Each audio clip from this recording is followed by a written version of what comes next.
NVIDIA for hosting such a great show. This is really cool. I'm Christian. I'm a tech director for Engine Group at DICE, and next to me we have Jonas, media and video editor.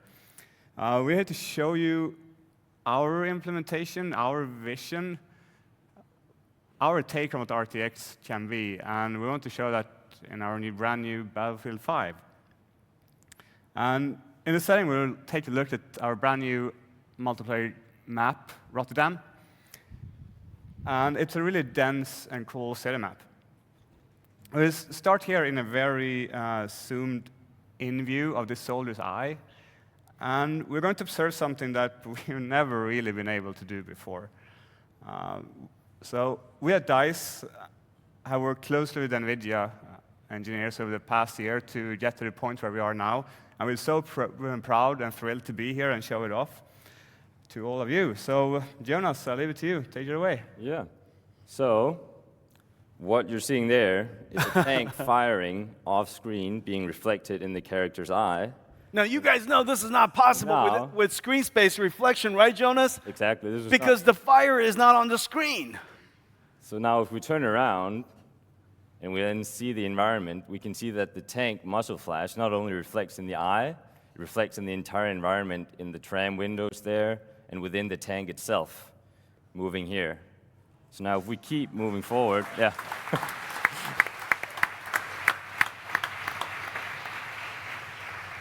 That's great. So of course, one of the big challenges of SSR is also complex surfaces like this.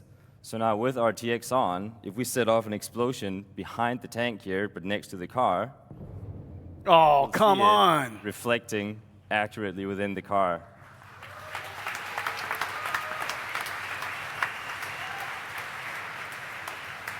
That's impossible.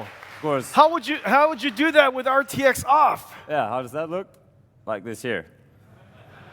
So let's, yeah. Wow, that looks incredible. And it's, of course, it's updating dynamically, everything. Reflections will never be the same again. Look at the reflections off the ground, guys. It just. Yeah, so you can see. Wow, it just happens. With SSR, if it's in the screen space, you still get some of the reflections upon the car, but due to the nature of SSR, it disappears as it goes away. But because ray tracing just works, you just get the expected result, how you'd think you'd see it. So the next thing we have to show you is the big, scary Crocodile Tank, the Churchill. And if we make that one shoot, its flamethrower across the scene here, then we will again see that reflecting upon the surface and on the soldiers battling it out here in Rotterdam. So now if we look down in the ground with RTX on, we'll see the flame, we'll see the soldiers moving, we'll see everything. And now if I turn RTX off, we lose everything. We lose all the detail, all the context of what's happening in the scene. But with RTX on, you just get a much more cohesive image and a better understanding of what's happening around you. So one thing we also pay particularly much attention to in Battlefield is just the weapons, accuracy, making sure the smallest detail is correct. And you can see even there, the flames are reflecting properly in the wood of this gun here and in the windows in the back. Now, if I turn RTX off again, you lose all this detail. So, yeah. Wow. Really cool. Now, Jonas, what you guys have done is all of your guns, all of the objects are modeled physically. Exactly. It's physically based. And so the gun has wood, which is diffused, is a dielectric material. You have metal, which is reflective, and the metal has substructure in it, microstructure in it, so there's some roughness in it. And so without doing anything at all, because it's physically based, we shoot a ray into that scene. It intersects with a triangle on that piece of metal on the site, and it figures out, I need to boink, generate another reflection ray, and it traces its way to the flame, which is coming by, and when it comes by, it accumulates on the surface, it shades it perfectly all by itself. Ladies and gentlemen, the magic of ray tracing. Exactly. And there's more. So what you see now are objects that are really close by, but ray tracing works for more yet. So up here, we've got two C-47 airplanes. They've been shot down. They're crashing with their engines on fire. So now if we go over to the car here, and you can also see the flame reflecting in the car nicely over there. So if we keep moving forward, and then look down on this reflective car right here, we will still be able to see the plane. If we move back here, we can see the plane reflecting in the car. If I move this lens flare. Wow, your lens flare works right good. there, yeah. And then with RTX off, I love lose it. everything of it. Yeah, look at that. You can keep moving forward. Wow.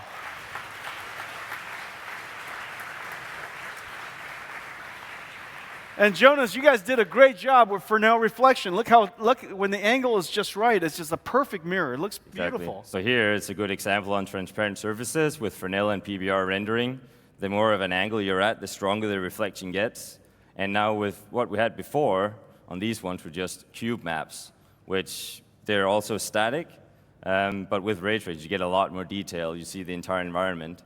And of course, as I said, the old school cube maps, they are also static. So say that we were to destroy this building here, make a tank shoot it, with ray tracing on, you'll be able to see frostbites and Battlefield's destruction system within the window, moving dynamically.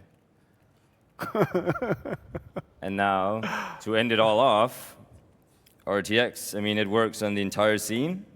So what if we were to shoot off a V1 rocket here and zoom out, get a good view of the entire street of Rotterdam, and then take a look at the windows, all the places that you would expect to reflect. For now, turn up the time again, and we just wait patiently for the V1 to hit the ground. And there.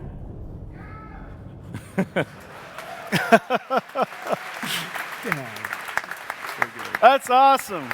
That's great. Good job, you guys. Good job. That's really great. And it's amazing what you guys did so fast. I know you guys worked super hard, but it's amazing how you guys implemented this stuff so fast. I mean, that's one of the benefits of ray tracing. You know, the benefits of ray tracing is because things are going to behave physically.